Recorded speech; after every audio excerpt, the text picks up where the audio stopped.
moi je vais vous parler en fait de l'idée de nature chez Jean-Jacques Rousseau. Pourquoi ?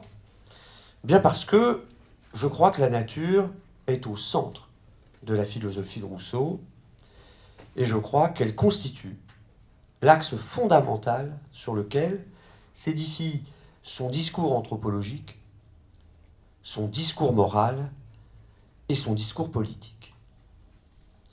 Pourtant, en dépit de son importance, Rousseau ne la définit pas. Il ne la détermine pas d'une manière précise. Il fait le portrait de l'homme naturel, ce dernier mot d'ailleurs étant ambigu, puisqu'il désigne à la fois ce qui est essentiel à la nature de l'homme, naturel comme essentiel, et ce qui est originel, primitif, naturel comme premier, primitif. Conformément au premier sens du mot, l'homme de la nature, chez Rousseau, représente l'innocence, il représente la pureté.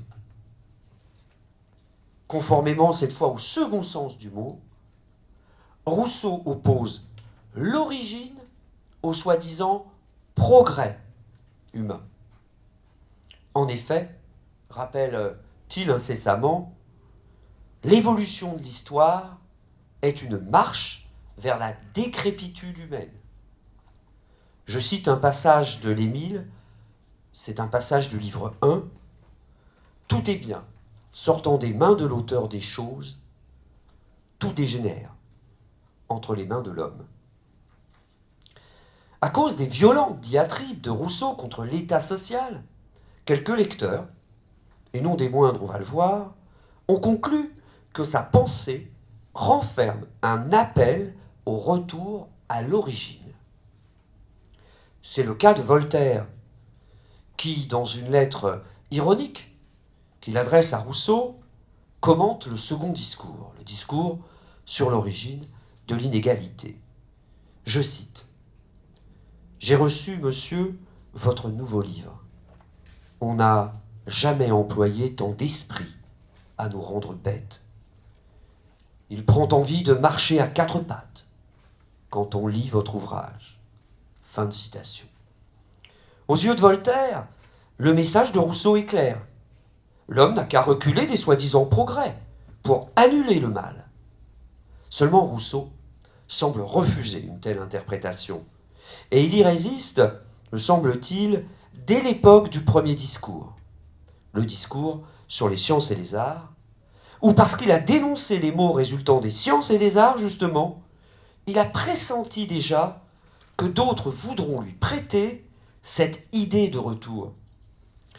N'écrit-il pas au roi de Pologne, en 1751, je cite, « Gardons-nous de conclure qu'il faille aujourd'hui brûler toutes les bibliothèques, détruire les universités et les académies.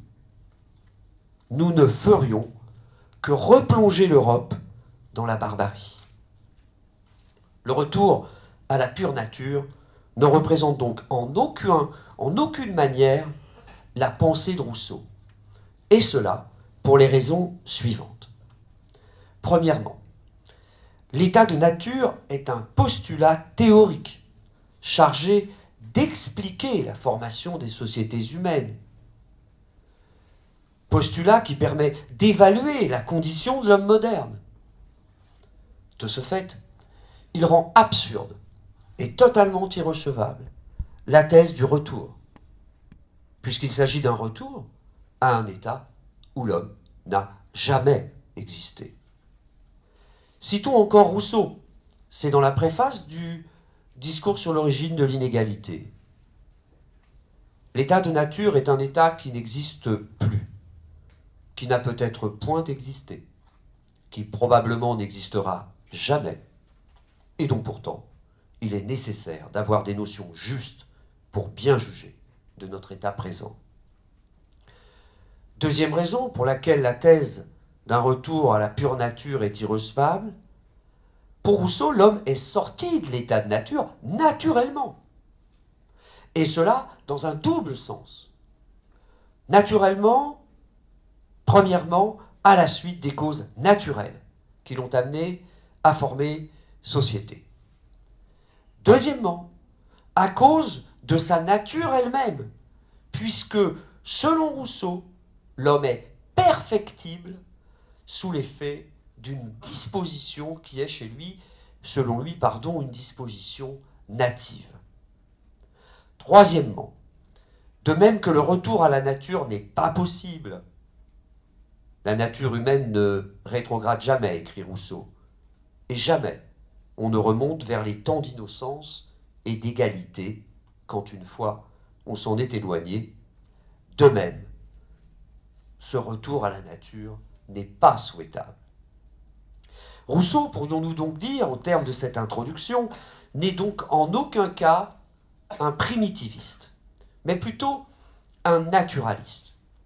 Son projet consiste à faire revivre la nature en l'homme, et non pas à revenir à l'état de nature.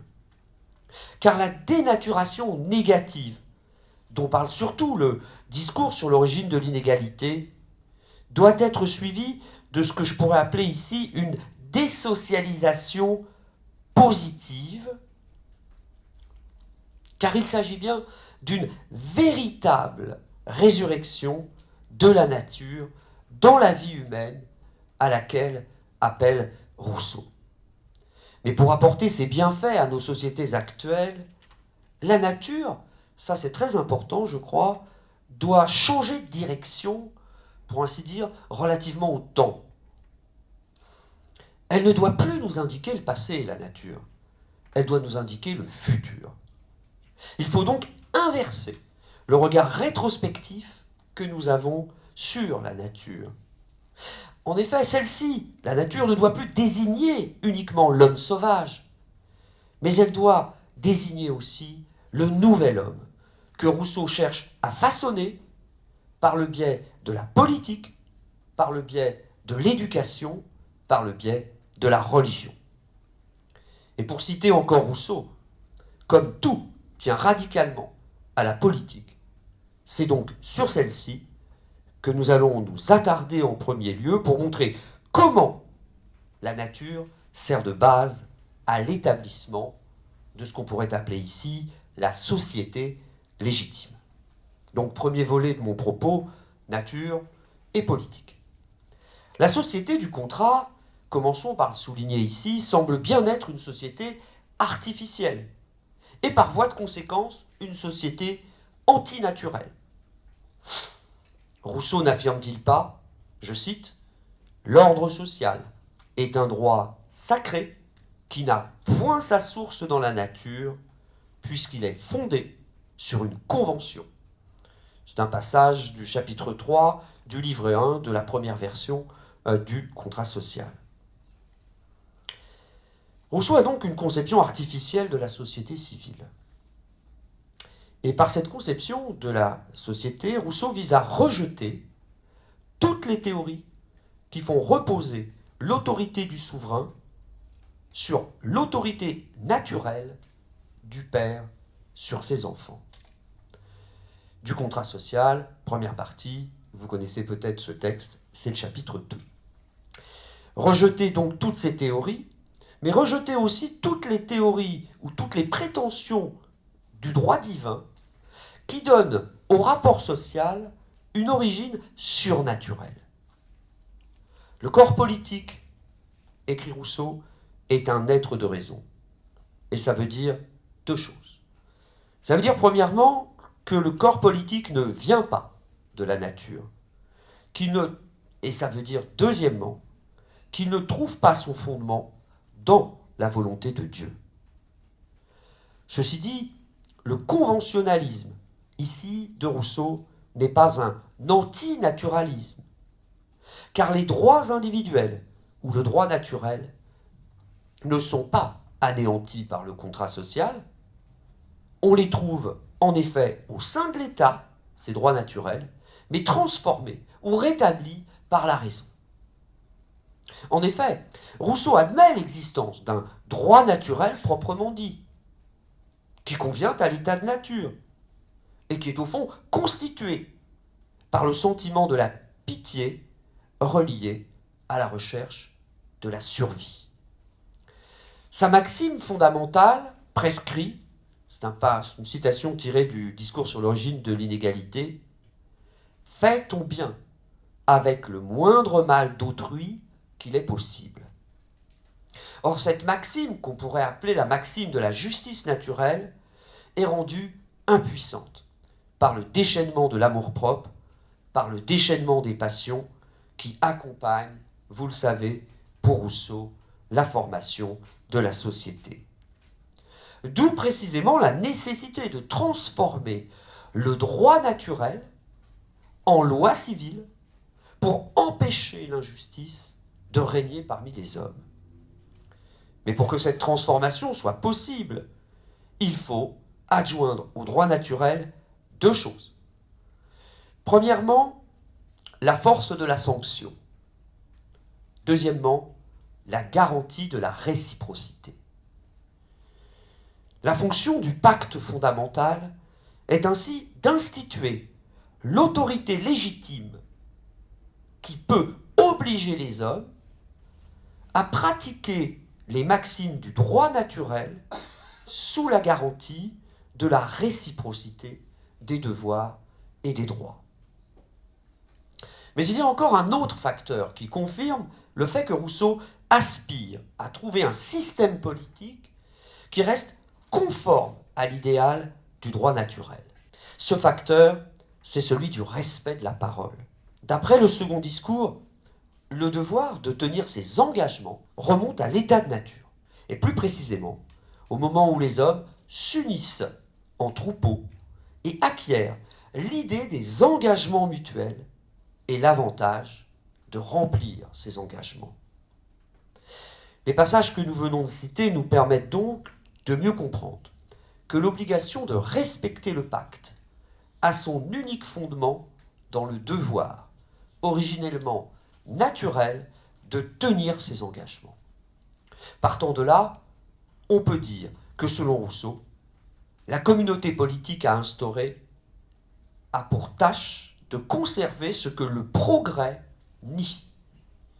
Un ordre social qui, en tenant compte de la nature humaine, permet à chaque citoyen de vivre en accord avec soi-même et avec les autres.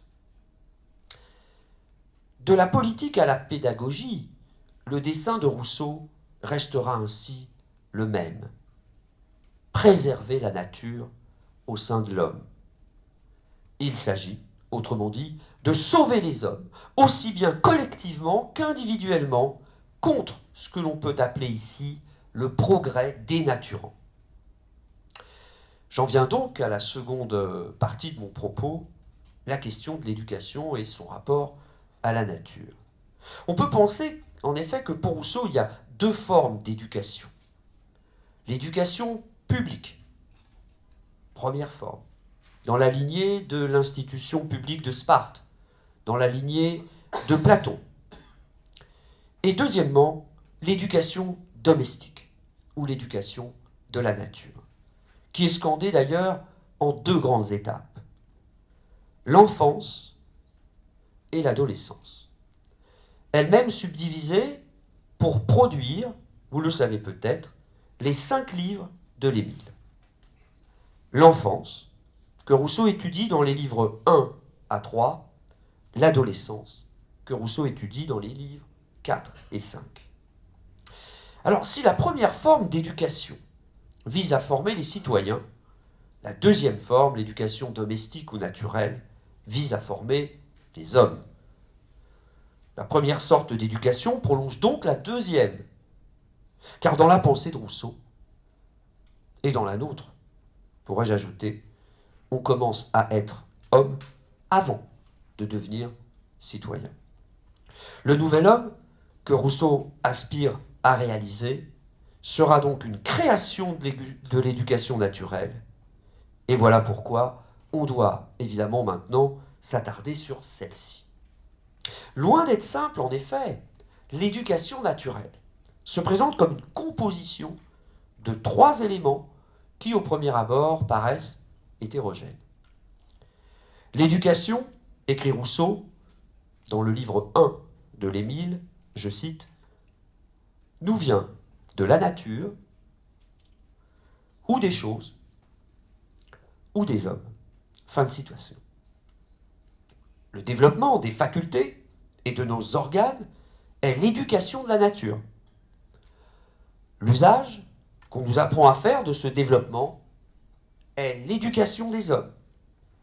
Et l'acquis de notre propre expérience sur les objets qui nous affectent est l'éducation des choses. L'éducation par nature achève corporellement l'enfant. Elle le fait grandir. Elle lui fait les dents. Elle l'incite à marcher. Elle le pousse à gazouiller. Elle constitue un processus interne du développement des sens et du développement des forces physiques de l'enfant. Avant l'âge actif, que décrivent les livres 2 et 3 de l'Émile, on se libère du souci exclusif du corps. Les choses font connaître à l'enfant le monde par le moyen de l'expérience. La dernière phase de l'enseignement de la nature, c'est celle de l'éducation de l'homme par l'homme. Cette éducation dont parlent les livres 4 et 5 de l'Émile et qui concerne l'adulte en tant qu'être moral soulève une difficulté.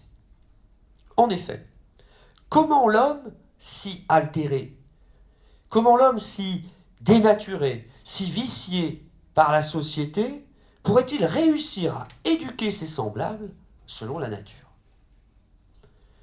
Pour se tirer de cet embarras, Rousseau a recours à l'exception. Seuls des hommes purs, seuls des hommes bons sont capables d'assurer cette tâche. Émile est l'un de ces hommes. Une fois devenu père, il formera à son tour son enfant. On le comprendra aisément, ce sont surtout les 2 premières sortes d'éducation, celle de la nature et celle des choses, qui expriment le mieux l'éducation naturelle. Leur combinaison donne lieu à ce qu'on pourrait appeler l'éducation négative, que Rousseau prend pour la meilleure des éducations possibles et que nous pouvons définir comme celle qui consiste à dissocier la croissance individuelle et l'éducation sociale. En vérité, l'éducation négative n'est pas autre chose que le refus de laisser le social intervenir dans le développement de l'enfant, au préjudice de quoi ? Au préjudice du naturel. Tout en assimilant l'éducation négative à l'éducation naturelle, Rousseau l'oppose de fait à l'éducation positive. Il l'oppose à l'éducation positive de 2 points de vue. Premièrement, si la règle principale de l'éducation positive est de gagner du temps, la règle de l'éducation négative, c'est d'en perdre, dit Rousseau dans le second livre de l'Émile. Il ne se lasse pas de répéter qu'il ne faut pas se presser. Je cite, « Laissez mûrir l'enfance dans les enfants ». Fin de citation. Deuxièmement, tandis que l'éducation positive vise à réaliser la maturité réflexive des individus, leur maturité morale, le but que trace l'éducation négative est tout autre. Il s'agit de préserver l'âme de l'enfant des préjugés et des vices. Je cite Rousseau dans la longue lettre qu'il écrit à Christophe de Beaumont en 1763. « J'appelle éducation négative celle qui prépare la raison par l'exercice des sens. » L'éducation négative n'est pas oisive. Elle ne donne pas les vertus. Elle prévient les vices. Elle n'apprend pas la vérité. Elle préserve de l'erreur. Fin de citation. En se gardant donc des instructions précoces, l'éducation négative répond à 2 exigences. La première de ces exigences, c'est de respecter le progrès du développement des facultés humaines.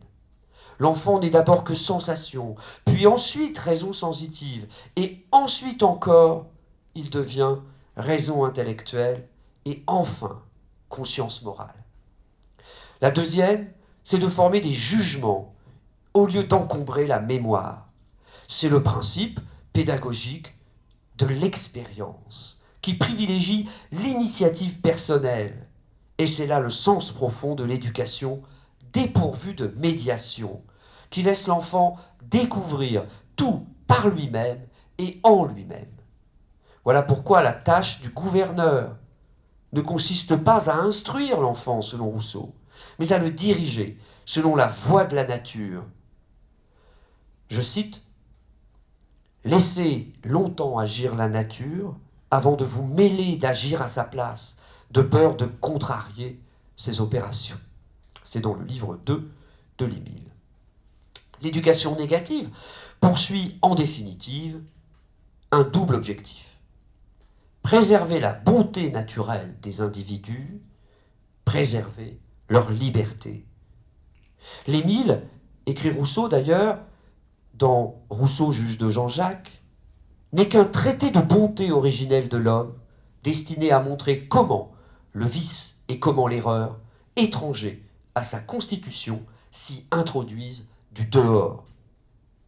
Ayant conscience de l'influence délétère de la société, le précepteur choisit donc d'élever Émile dans un monde purifié des impuretés qui proviennent de la civilisation. Ce choix d'isoler Émile est donc bien intentionnel. Et c'est pour garantir sa liberté qu'il faut préserver Émile de la société. Je cite Rousseau. Il y a deux sortes de dépendance, celle des choses, qui est de la nature, et celle des hommes, qui est de la société. La dépendance des choses, n'ayant aucune moralité, ne nuit point à la liberté et n'engendre aucun vice. La dépendance des hommes, étant désordonnée, les engendre tous, et c'est par elle que le maître et l'esclave se dépravent mutuellement. Émile, livre 2. Pourtant, si Émile est un homme bon, si Émile est un homme libre, Émile ne sera pas éduqué pour vivre en solitaire. Émile sera éduqué pour vivre en société. Et il ne pourra se convertir en citoyen et consentir à conformer sa volonté particulière à la volonté générale que s'il croit en la religion civile. J'aborde donc maintenant le troisième moment de mon propos, nature et religion. Car de même que l'éducation négative fait taire l'opinion pour faire écouter la voix de la nature, la religion naturelle impose silence aux préjugés théologiques.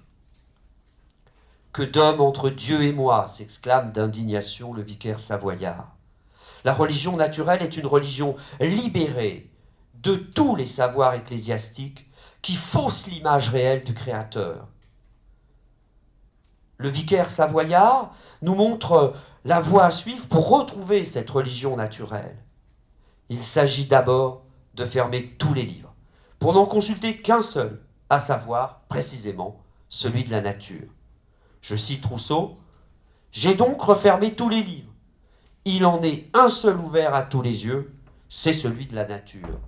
C'est dans ce grand livre que j'apprends à servir et à adorer son divin auteur. » Nous devons donc, pense Rousseau, partir du monde sensible pour aboutir à son créateur intelligible. À cette procédure qu'on peut dire réflexive, Rousseau joint la procédure sentimentale, qui consiste à entendre la voix intérieure de la conscience. Je cite, « Je crois que le monde est gouverné par une volonté puissante et sage. Je le vois, ou plutôt je le sens. » Fin de citation. C'est grâce à la raison, et c'est donc grâce à la conscience qu'on peut accéder au Créateur du monde. Il en ressort que la religion naturelle n'est en aucun cas la religion de l'homme vivant à l'état de nature. Rousseau écrit, toujours dans sa lettre à Christophe de Beaumont, « Mon sentiment est que l'esprit de l'homme, tel qu'il sort des mains de la nature, n'est pas en état de s'élever de lui-même aux sublimes notions de la divinité. » Fin de citation. Alors qu'est-ce que cette religion naturelle? Ces dogmes sont peu nombreux. Il s'agit de croire d'abord en l'existence d'un Dieu tout-puissant, juste, et deuxièmement, en l'immortalité de l'âme. Le culte de cette religion, dépourvu du cérémonial qui caractérise les religions positives, est ainsi purement intérieur. Cela dit, la religion naturelle s'apparente aux religions monothéistes. Mais Rousseau ne se contente pas seulement de ranger le christianisme parmi les religions conformes à la religion naturelle. Il le définit comme, je cite, la religion naturelle la mieux appliquée. C'est dans sa correspondance, c'est la lettre 1637 de la correspondance générale de Rousseau. Le contrat social va établir à nouveau cette identité d'ailleurs entre la religion chrétienne et le vrai théisme. C'est dans le chapitre 8 du livre 4 du contrat social. C'est-à-dire, pour parler du vrai théisme, la religion naturelle. Cependant, le christianisme dont il s'agit n'est pas le christianisme des théologiens, mais selon Rousseau, je cite, la pure et simple religion de l'Évangile, fin de citation, qui ne connaît d'autre culte que le culte intérieur. L'identification de la religion naturelle à la religion chrétienne pose pourtant problème. En effet, sachant que Rousseau critique la religion chrétienne parce qu'elle détourne les hommes de la vie terrestre, parce qu'elle les empêche d'aimer et de défendre leur patrie, cela signifie-t-il qu'il rejette du même coup la religion naturelle comme incompatible avec les exigences de la communauté du contrat? Non, répond Rousseau à l'un de ses correspondants.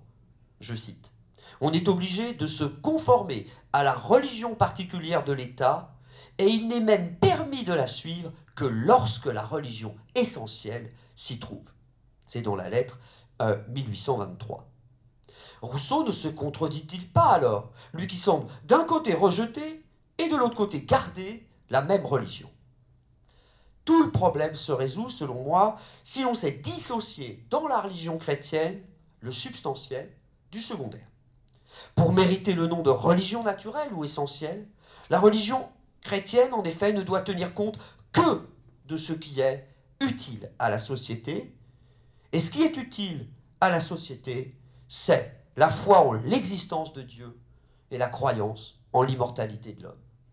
Sont donc à proscrire de la religion chrétienne les dogmes comme le mystère de la Trinité ou bien encore le péché originel. Nous pouvons de fait comprendre pourquoi Rousseau a emprunté à l'essence de cette religion son contenu en ajoutant d'autres dogmes pour établir ce qu'on appelle la religion civile. Cette profession de foi civile, dont il appartient au souverain de fixer les articles, se compose, nous dit Rousseau, d'un petit nombre de dogmes clairs et accessibles à la raison. Certains d'entre eux sont ceux de la religion naturelle. L'existence d'une divinité qualifiée de puissante, intelligente, bienfaisante, et l'attente d'une vie à venir. À ces articles, Rousseau ajoute un dogme qui relève moins de la religion que de la politique, c'est celui de la sainteté du contrat social. L'une des idées centrales de Rousseau est d'ailleurs qu'on n'est pas citoyen du monde, mais d'une nation. Ce qui veut dire que la société générale du genre humain n'est qu'un leurre, et que les croyances et les lois doivent œuvrer à maintenir les citoyens dans les bornes des sociétés closes. Or, seules les communautés agraires et seules les communautés rustiques, comme nous allons le voir dans la 4e partie de notre propos, constituent un modèle à ce genre de société, ce que Rousseau va montrer là encore en recourant à la nature. Dans son premier discours, le discours sur les sciences et les arts, Rousseau s'indigne de la priorité accordée aux talents agréables, au détriment, dit-il, des talents utiles. Je cite Rousseau. « Nous avons des physiciens, nous avons des géomètres, nous avons des chimistes, des astronomes, des poètes, des musiciens, des peintres. Nous n'avons plus de citoyens, ou s'il nous en reste encore, dispersés dans nos campagnes, ils y périssent, indigents et méprisés. Rousseau lit donc la citoyenneté à la campagne. C'est la campagne, dit-il, qui fait le pays, et c'est le peuple de la campagne qui fait la nation. C'est ce qu'il écrit dans l'Émile. Espace où se cultivent les sciences et les arts, les villes abritent les âmes cosmopolites, dont l'amour de l'humanité les dispense, écrit Rousseau, de l'amour de leurs proches. C'est dans les régions rurales, où il y a moins de commerce, qu'il faut aller chercher la citoyenneté. Ce n'est ni l'artiste, ni l'homme de science, ni le philosophe qui incarne le citoyen, c'est le laboureur. Le mode de vie rural permet en effet de tracer une ligne de démarcation entre le bourgeois et le citoyen. Car si ce sont les bourgeois qui font la ville, ce sont les citoyens qui font la cité. Dans plusieurs passages du contrat social, Rousseau laisse entendre que l'entassement des hommes dans les grandes villes empêche l'exercice de la démocratie. Car dans une démocratie, aucun membre de la collectivité ne doit passer incognito. La vraie République est, selon lui, c'est ce qu'il écrit dans le contrat social, c'est au chapitre 4 du livre 3, la vraie République est, je cite, un État très petit où chaque citoyen peut facilement connaître tous les autres. Mais où les citoyens, précisément, peuvent-ils se connaître mutuellement, si ce n'est dans les campagnes? C'est donc là qu'ils apprennent à s'aimer. Et c'est dans les campagnes qu'ils apprennent à aimer la patrie. Je cite, « Les paysans sont attachés à leur sol, beaucoup plus que les citadins à leur ville. L'égalité, la simplicité et la vie rustique ont pour eux un attrait qui ne leur fait pas désirer d'en changer. » C'est un passage du projet pour la constitution de la Corse. Un fragment du même texte le dit expressément, je cite, « Le meilleur mobile du gouvernement est l'amour de la patrie, et cet amour se cultive avec les champs. » Fin de citation. Or, se sacrifier pour la patrie, être un bon citoyen, eh bien évidemment, ça nécessite un long apprentissage.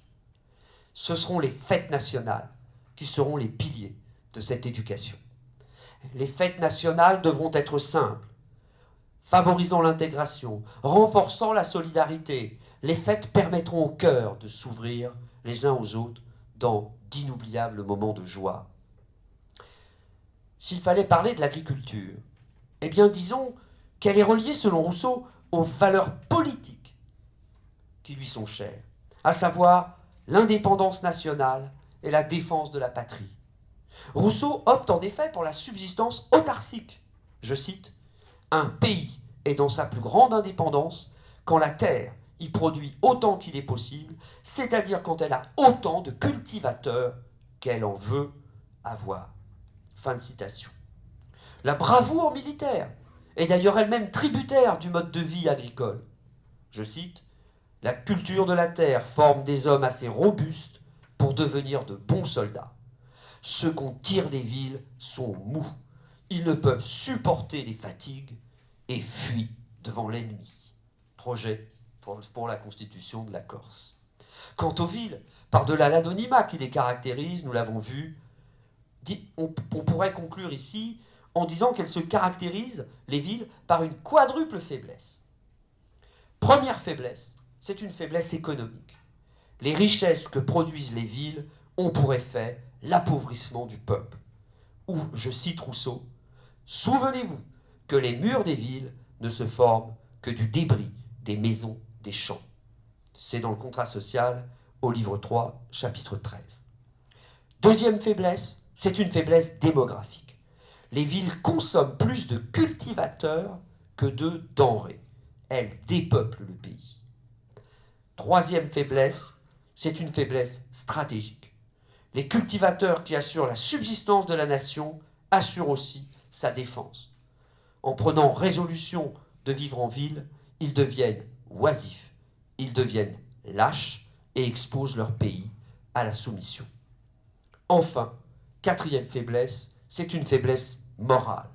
Vous le savez sans doute, les villes sont les tombeaux de la vertu selon Rousseau. C'est là où l'amour-propre s'épanouit.